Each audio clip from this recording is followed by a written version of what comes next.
you this morning. I'm Gwyn Webster. I'm one of the psychologists in Oxford Psychological Medicine, and I have quite a few people to thank for slides that I've pilfered for this presentation. So people who know more about PTSD than I do, I have used some of their slides. And also just, you may well recognise this amazing picture by Tom Croft, who's an Oxford-based artist.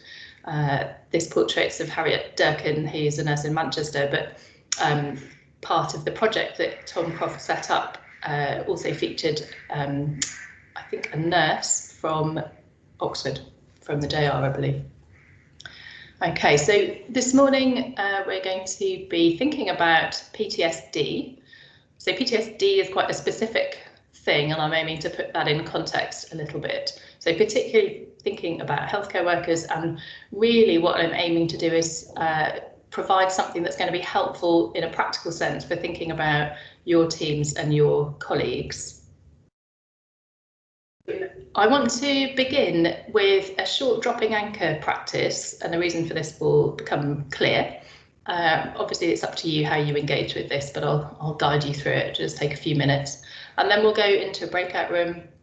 Then I'll present some information and do my best to kind of keep the balance between being quite clear about the technical side of PTSD while not just deluging you with detail that's not necessary. And then really want to think about some suggestions for you for how you might support your colleagues with this. And we'll have another breakout room. So breakout rooms, assuming we've got enough people, which I can't see at the moment. And then we'll have some time for whole group discussion and a summary.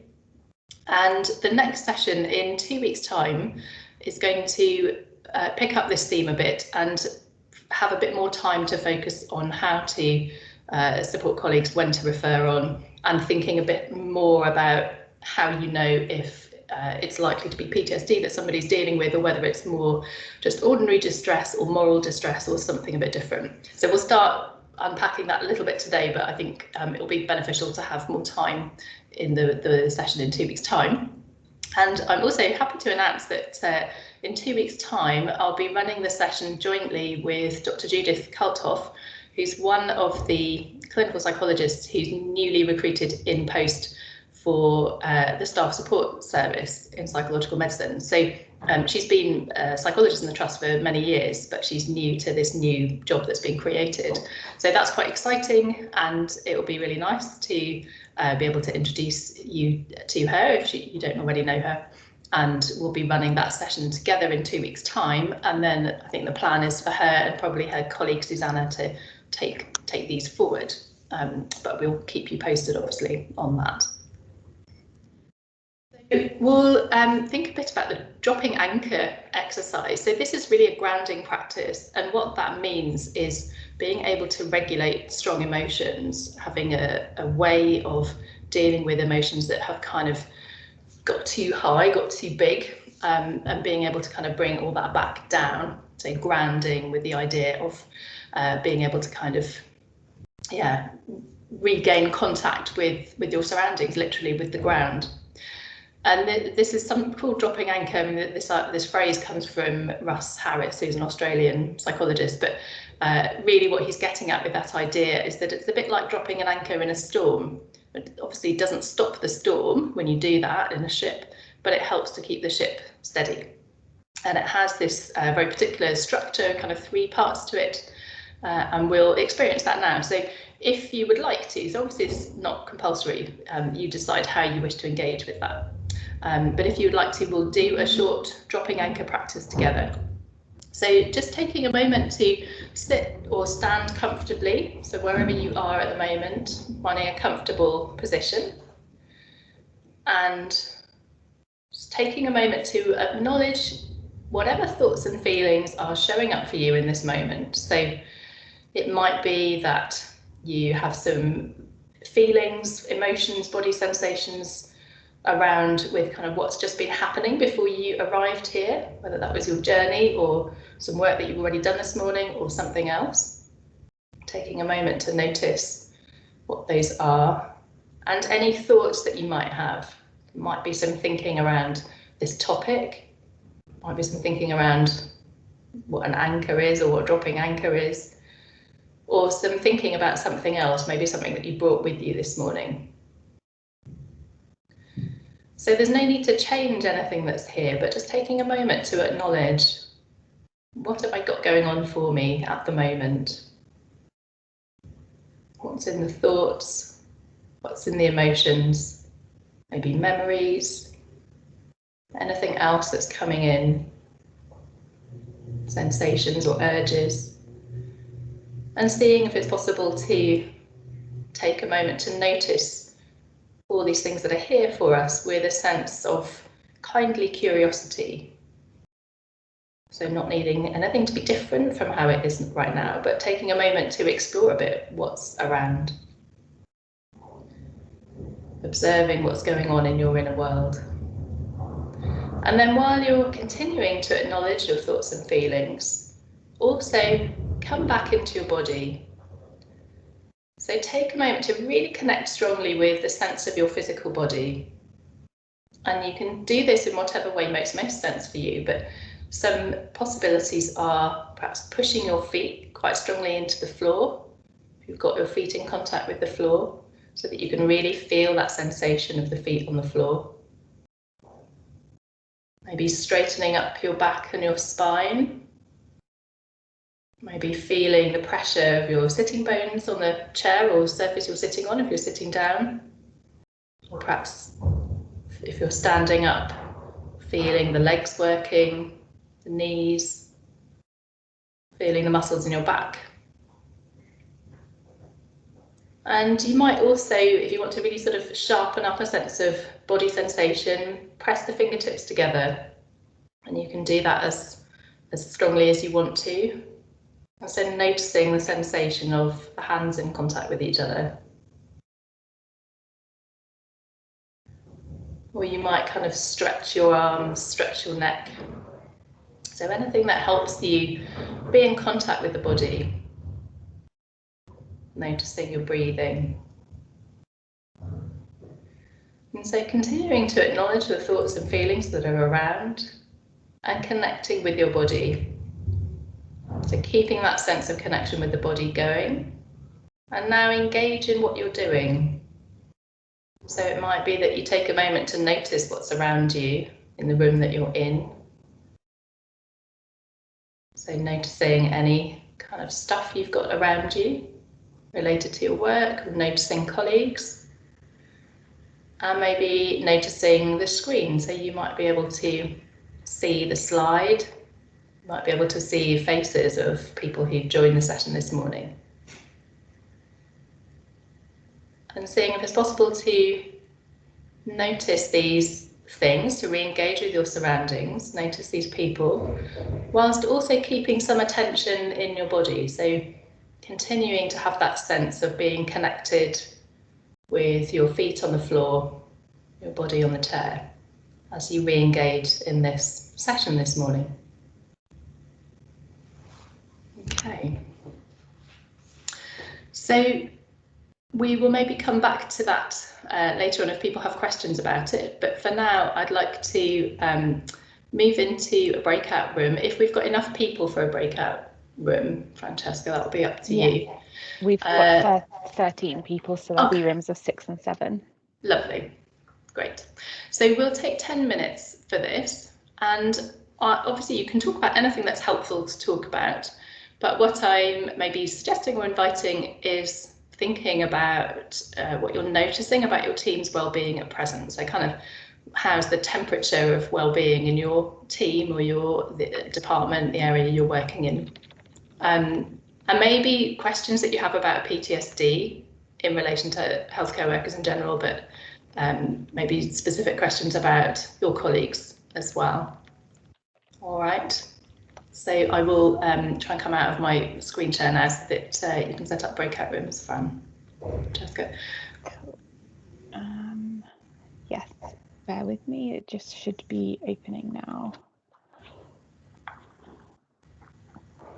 And the questions in the chat as well, in case you didn't get a chance to remember it. Thank you.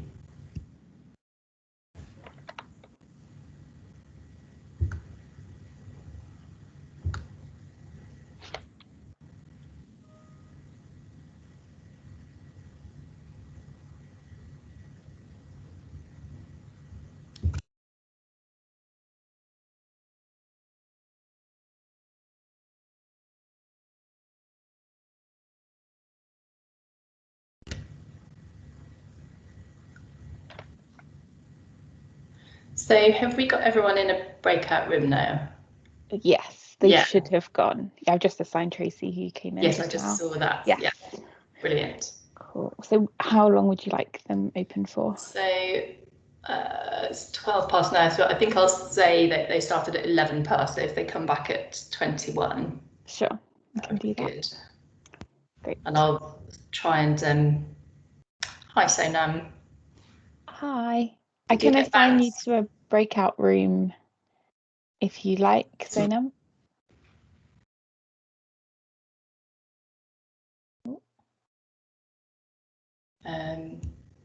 So yeah, I'll just switch my camera off for a bit. Yeah. But, I'll come back a bit before 21 and reshare because it's a bit tricky. Yeah, that's fine.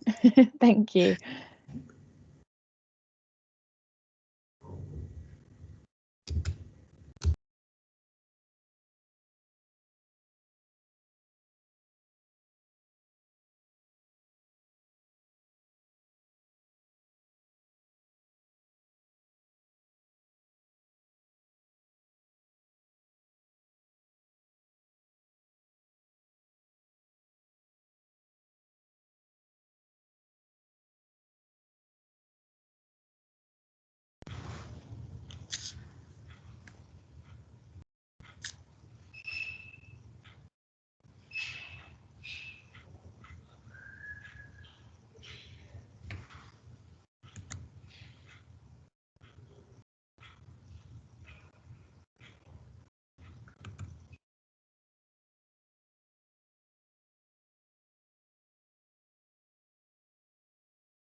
Hi, Francesca. I'm just going to reattempt the share.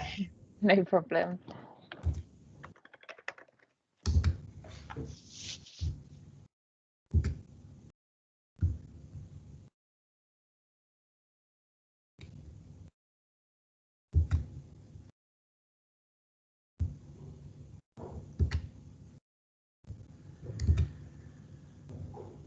Okay, this looks promising. Is that moving? Yeah.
Are you happy for me to start closing the rooms, Gwen? Yes, yes, please do.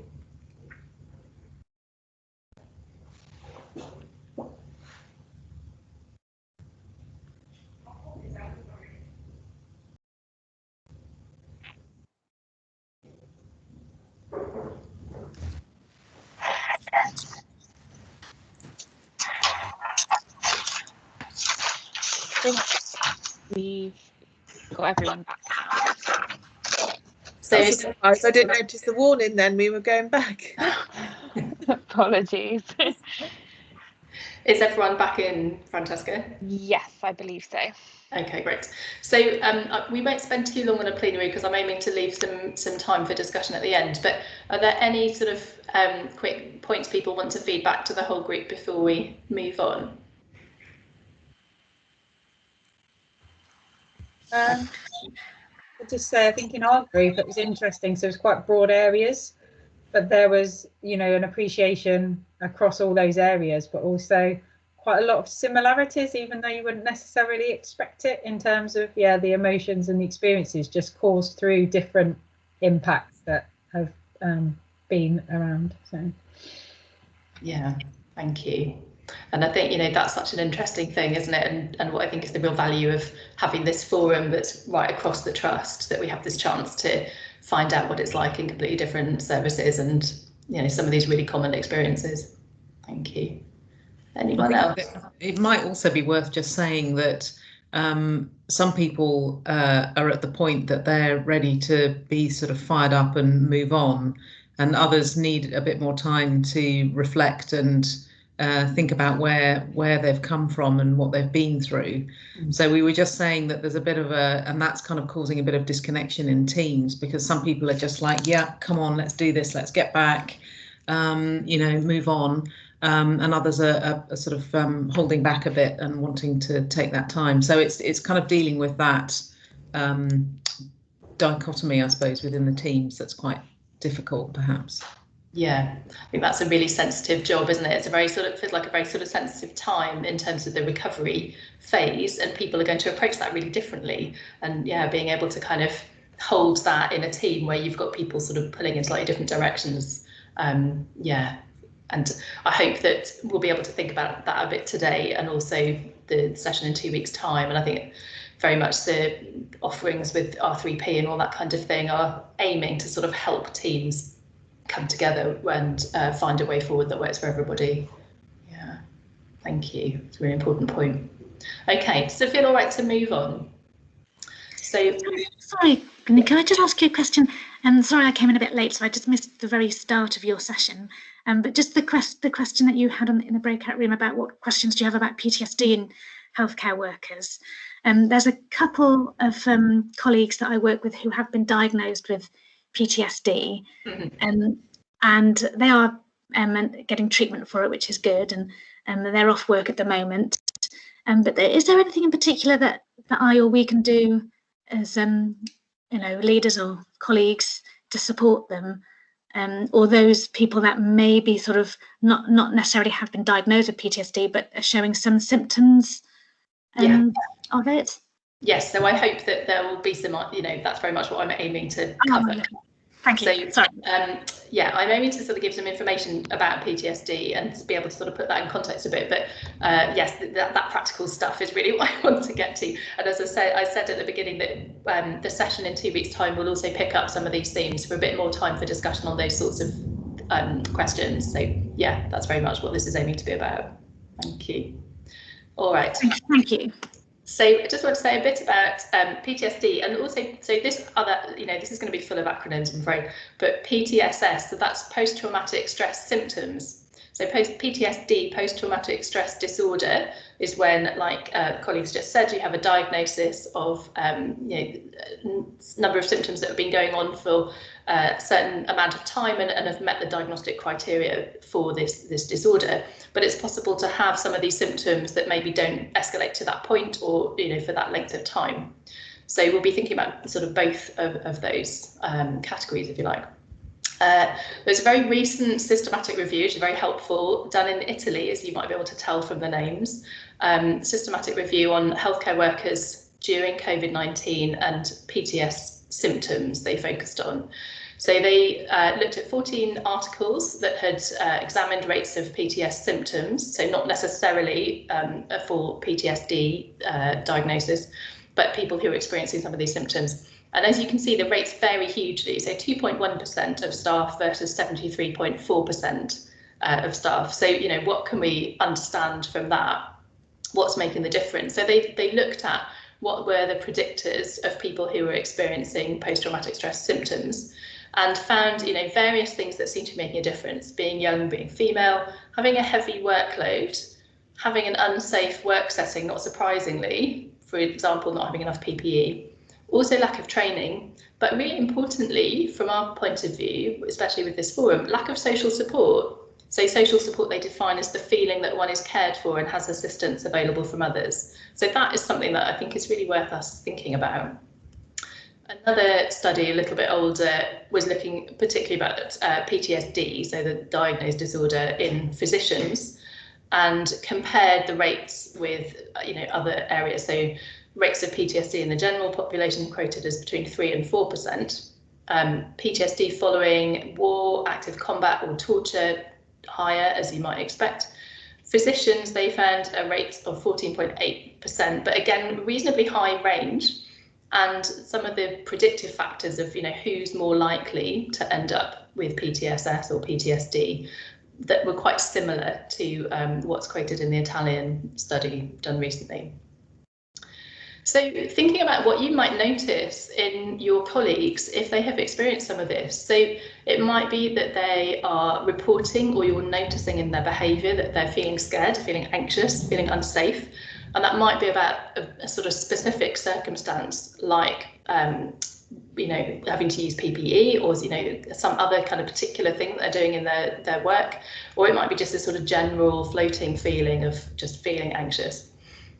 They might notice other changes in mood, so feeling low or flat in mood, feeling quite irritable, or feeling sad, or kind of feeling numbed out. It's also really common for people to feel jumpy and on edge. When people are struggling with that, it can be particularly difficult to kind of switch off from work at the end of the shift or at the end of the working day. Maybe finding it hard to concentrate on ordinary things, work that normally wouldn't be difficult to do, finding it hard to kind of concentrate on that. It might be avoiding certain places or certain types of activity at work. They might be kind of going over and over certain events that happened, particularly difficult events, maybe kind of thinking about it a lot, or maybe wanting to talk about it over and over again. Might be having difficulty sleeping, nightmares, vivid dreams, All of these are actually quite normal symptoms after being part of a difficult event, a difficult experience, and all of them are quite likely to improve by themselves. And actually, with things like nightmares and vivid dreams, they're often very unpleasant, but they can really be quite adaptive and part of the brain's attempt to kind of process some of the emotions involved in these difficult experiences. Some signs that might be a bit more concerning, maybe a sign that somebody's coping less well, or kind of struggling with a higher level of post-traumatic stress symptoms. If they're kind of avoiding places or activities to the extent that that's actually making it really difficult for them to do their job, or if they're really withdrawing socially and kind of feeling quite cut off from other people, feeling cut off from their own emotions. Some people will report feeling sort of a sense of kind of derealization, depersonalization, where things feel sort of numb and they feel kind of cut off from normal feelings and the normal sense of themselves. Struggling to enjoy their leisure time and time outside work, or struggling just to kind of do the basics of looking after themselves, eating, exercise, drinking fluids, all the normal things, or particularly using drugs or alcohol or other things to try and kind of squash negative feelings that are coming up. So I want to give a little bit of detail on PTSD. Some of you might be really familiar with this and some of you might not, so I hope I've sort of got the balance reasonably right and I won't go on too long with the technical stuff. But PTSD is really about our reaction to having been through a very, very difficult experience. So we've been exposed to some kind of traumatic event. And the way that this is kind of, so this has come from the diagnostic criteria in the DSM-5, sort of most recent version of that, where it's, this is probably not necessary to know, but there has been sort of updating of what constitutes PTSD in the diagnostic criteria. And one of the kind of more recent updates is that as kind of specification that this can happen even sort of indirectly through being exposed repeatedly to really traumatic details in the course of professional duties. Obviously, if we're thinking about working on the wards where people are being confronted daily with actual or threatened death or serious injury, if we're thinking about COVID wards, critical care, threats to the physical integrity of self or others, we can see that that's quite a direct exposure, but also in the course of professional duties. Okay, so it's about experiencing that yourself or witnessing it or being confronted with it in some way. And what's really important about this is that what's traumatic, what's a traumatic event, is defined subjectively by the person who's experienced it. So if you feel it was traumatic, then it was. Because trauma is a personal experience, everyone's trauma is different, and that's why we get this big range of how many people might experience these post-traumatic stress symptoms or disorder afterwards.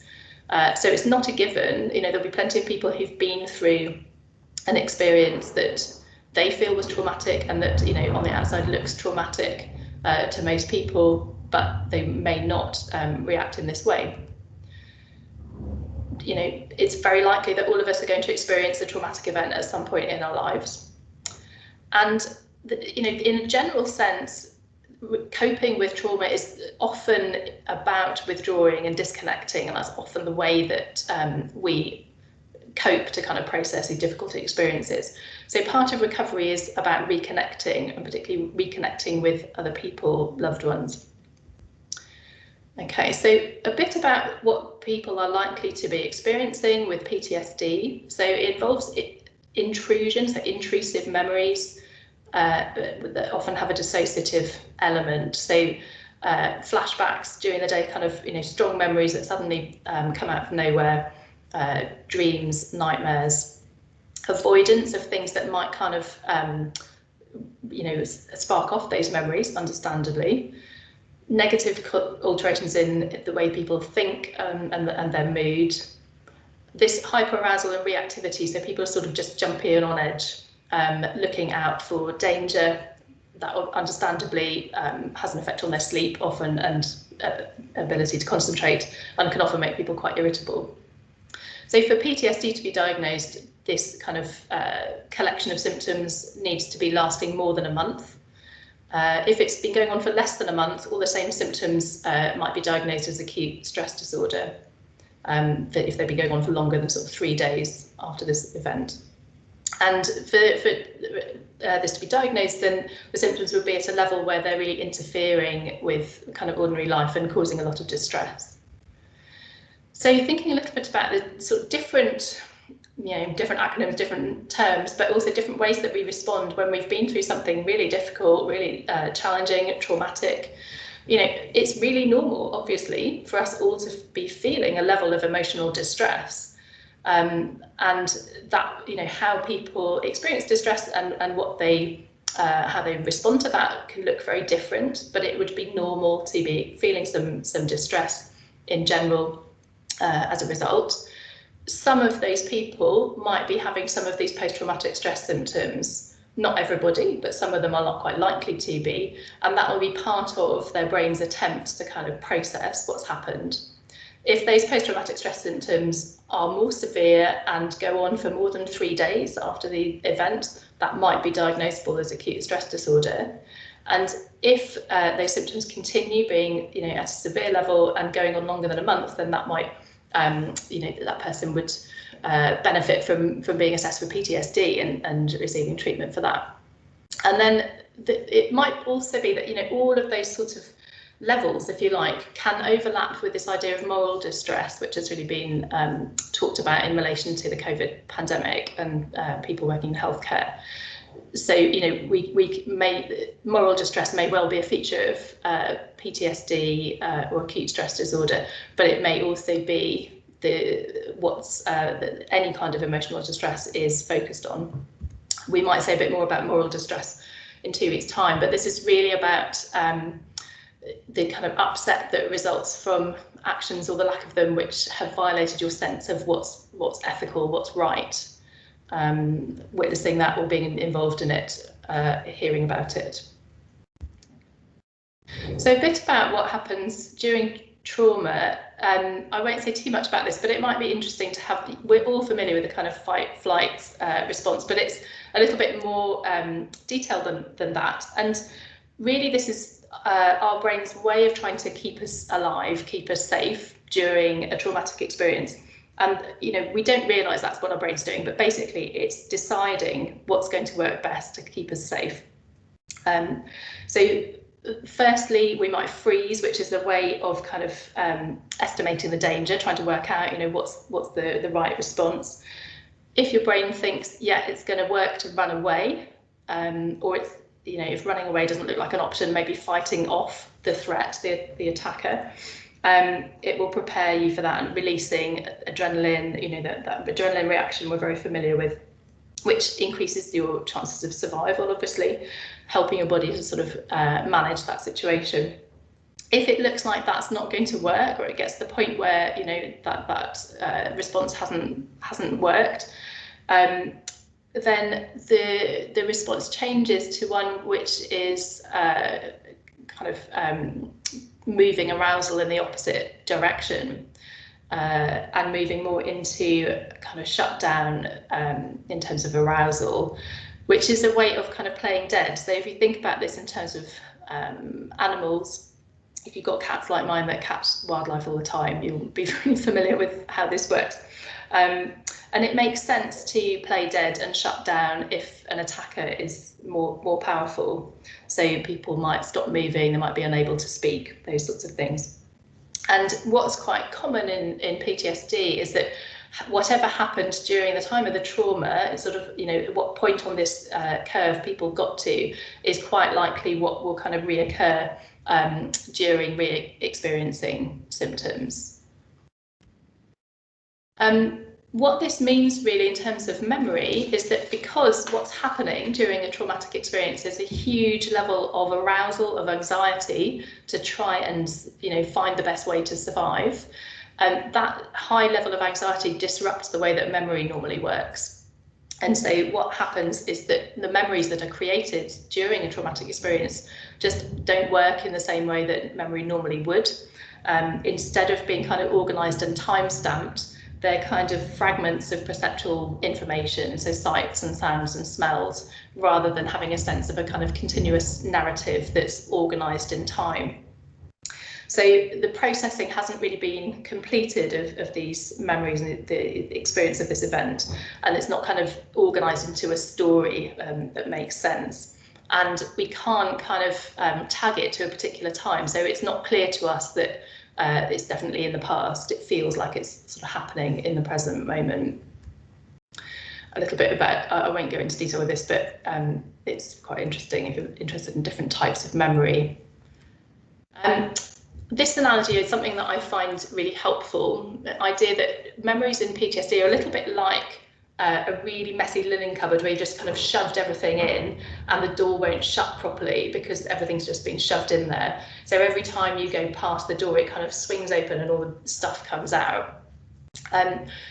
This is a bit like what happens with re-experiencing symptoms, where every time we kind of brush against something that reminds us of that trauma, which could be all sorts of things, the door to that kind of cupboard of memories flies out open and things jump out at us. So treatment for PTSD involves kind of slowly taking things out of the cupboard, examining them carefully, kind of folding them neatly and putting them back in the right place. That's a sort of metaphor for what the treatment involves, of being able to kind of process and organise those memories so that they are kind of stored in a normal way, clearly time-stamped and part of a coherent narrative, rather than just sort of a jumble of things that are kind of falling out at the wrong moments. So this Italian paper made some recommendations for how we might support people. So thinking about how that might work for us, I think one of the take-home messages from their study is really considering particularly staff who might not have such strong social networks. But partly, the point they're making is that social support and being part of a social network seems to be quite a key predictor of whether people will develop PTSD or more difficulties with post-traumatic stress symptoms. So that might be people who are new to your team. There are quite a number of staff who've joined the trust, and a number of them who've actually come from a completely different country. So they've arrived in the UK during the recent wave, not knowing anybody, and that what a difficult thing that was to do. And it could also be people who are more junior in training or experience. It's not always the case, but it often goes that the longer we've been at the trust, the longer we've been qualified, the more developed our social networks are, particularly in a work setting. So maybe particularly looking out for staff in these categories, or anyone else doesn't have such a strong social network. I think it's partly about being able to normalise that emotional distress in general and post-traumatic stress symptoms, particularly very kind of acutely after a difficult experience, are really normal and often helpful and adaptive. So maybe providing some information, sharing some resources, particularly about what tends to be common and transient, and simple things that can help to manage these symptoms, which are quite unpleasant. Also, really promoting the person's contact with whatever support they already have, and the strengths that they have, the things they normally do that help them. Providing opportunities for people who want to talk through the experience, but this is where it's really important that it's optional.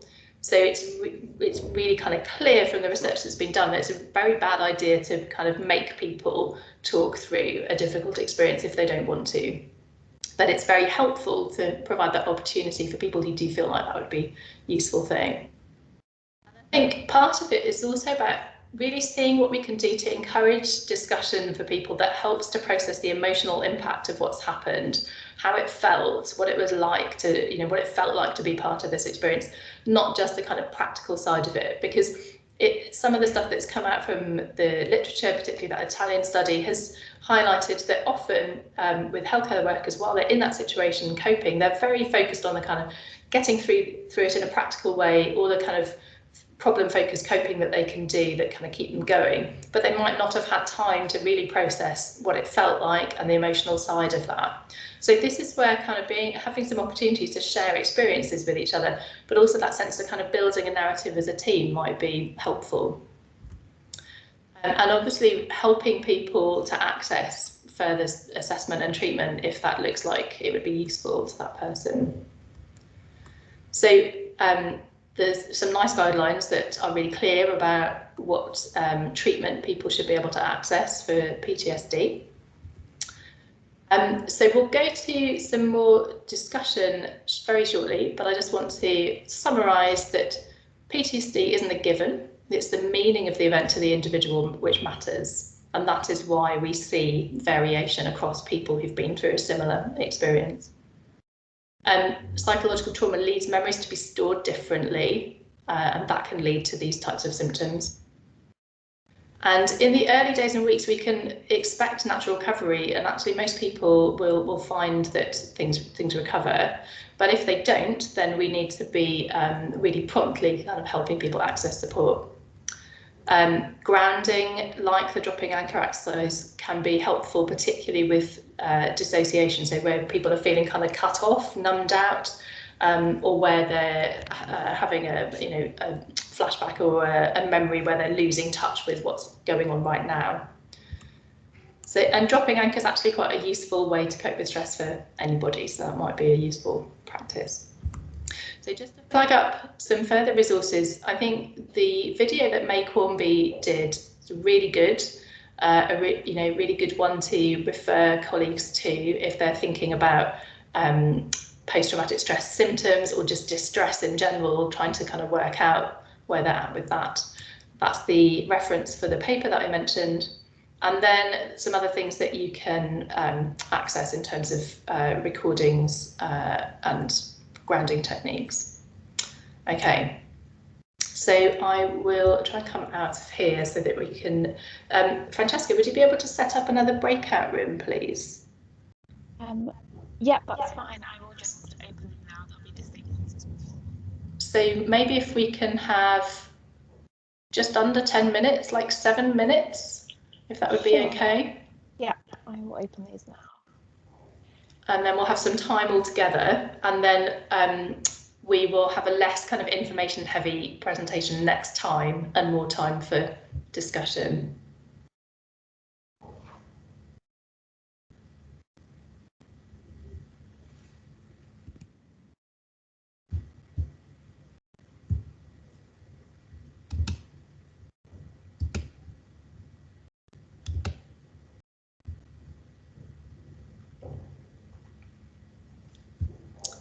Okay, so it looks like everyone's in their room. So I was freaking about the time slightly, running out of time. So if they went in at 46, I think until 52. Okay, that's fine. Makes sense. Yeah.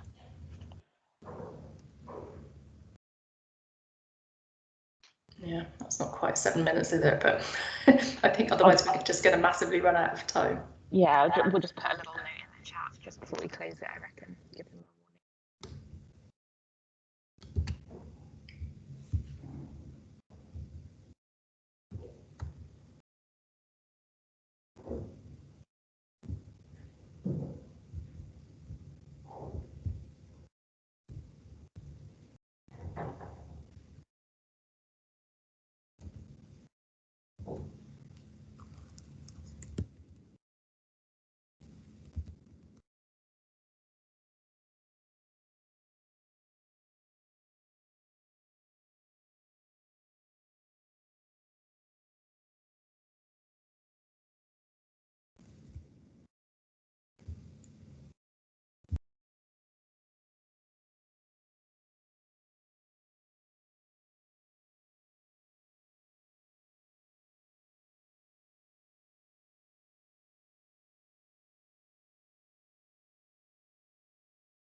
Francesca, just to let you know, if you're there, I've sent you the slides. Yes, I just saw those. Did you see that? Yeah. Would you be able to put them in the chat at some point, please? Yeah, no problem. Thank you.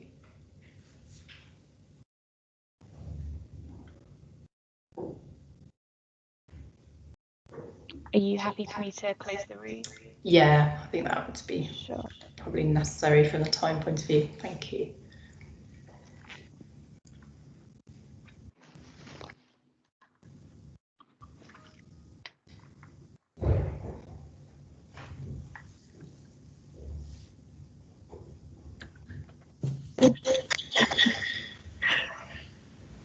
So welcome back, everyone.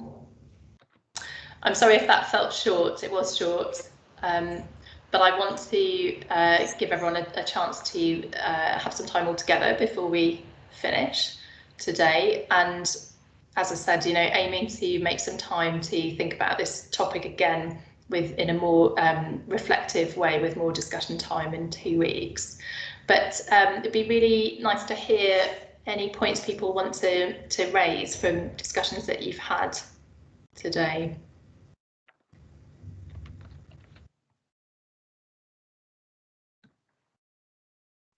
I think we were just reflecting on the fact that it was really useful to understand the symptoms for post-traumatic stress syndrome, and recognising, I suppose, that they are or appear quite similar to any form of either grief or trauma, stress, and so in that sense, all the tools that you're sharing with us could be useful across those other areas as well. So yeah, I think that was something that we talked about. We actually weren't 100% sure what we should have been discussing in the second breakout. Apologies if we all missed. No, that was my fault. I was in such a panic to thinking about the time that I didn't show the final slide about what the questions were. We just had a general chat about what we thought we'd learned. Yeah, so it was intended to be, what does this suggest for you in terms of thinking about your teams? What have you picked up from this? How might you take it forward? So I think that's probably what you talked about. Yeah. Yeah, thank you, Tracy. And I'm glad that information is helpful, because obviously PTSD is quite a technical subject and it's easy to get bogged down in the detail of that. But actually, I think you're right, that the take-home message is really that although there are certain features of it as a disorder that are quite different from other emotional disorders, actually a lot of the same things that people are familiar with will help. And I think particularly that sense of helping people feel connected with their colleagues and with the team is really important. Pauline, you've got your hand up. Hello. What was discussed one of the things discussed in our group was that feeling of disconnection staff are feeling. And also Jo, she was mentioning on how people had contacted her, Jo on the group now, on how people have contacted her to kind of ask advice on team building exercises and events. So I would definitely, because that's something I'm thinking about in my team at the moment, how to actually get more things organized within like smaller teams within the department, just to build up stronger connections. So they feel that sense of belonging to the team, which could just help their overall kind of happiness and well-being in the workplace. So I think that that's one of the key things in a workplace, actually, to feel that you are valued and an important member of the team. Yeah, absolutely. And I don't know who it was earlier on because I couldn't see, but someone making the point about different people in teams being at different points and needing different things. I think it might be that there are some people in the team who would really benefit from doing the R3P workshop, and that it really needs that chance to kind of process and recover from something really quite challenging. And other people in the team who really don't need that, but maybe there's something else that you can do as a team that works for everybody, and that it kind of is something that's more about connecting as a team rather than actually kind of processing the experiences that people have been through, but more about that is obviously important, but also providing something that helps people kind of move forward and have that sense of connection. Yeah, thank you, Pauline, that's really helpful. Anybody else? Any other comments?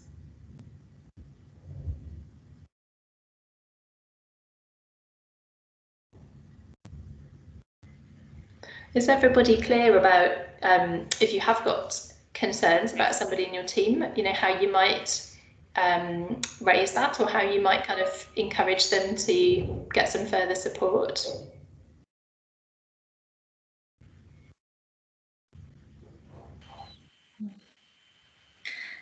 Yeah, in terms of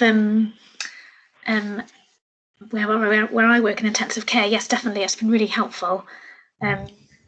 Absolutely, I have actually arranged some sort of support sessions where we're going to get together with a few of the nurses and talk about their experiences and sort of reflect on what they've been through. So yeah, that's really useful. Thank you. Good.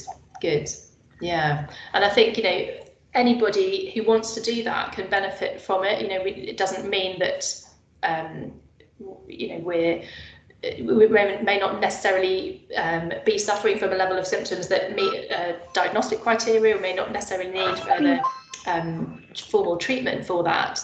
But it might be that somebody engages with that and then thinks, actually, this is still really quite a big problem for me, and I do want some further support. Yeah, good, thank you. How are you?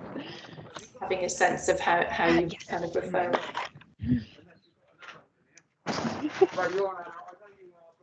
it. It's just gone crazy on this. So someone might be in a shared office. Any other comments or thoughts from people?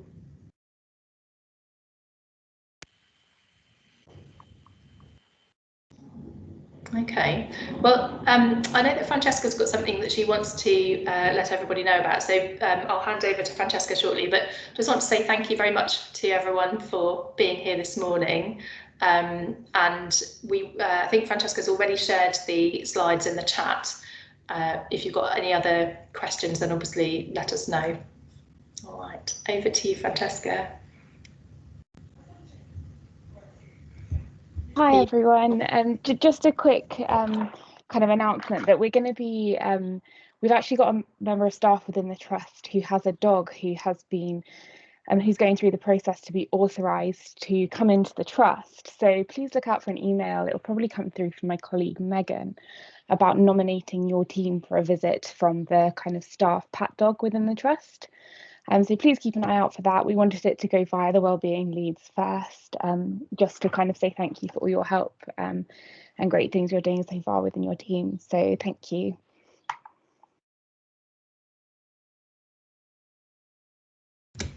Thank you, Francesca. I've just seen a question from you, Grace, about how to refer someone to seek more support. So the Wellbeing pages are probably the best place to go, but because there are different options. Basically, there's the EAP, which people just need the kind of contact details for, which are on those pages. But there's also going through occupational health to the specialist staff support with psychological medicine. So I think that would be accessed via occupational health. Does that help, Grace? Yeah, that's great. Thank you, Gwyn. I need to go and just double check those pages, but all the information should be on there so that it's all intended to all be in one place and should be clear. But I'll go and double check that. So thank you all very much. We'll wrap up now as it's 10. Thank you for being here. Hooray for the pat dog. And see you next time. Thank you. Bye. Thank you very much. Bye. Thank you. Thank you. Bye.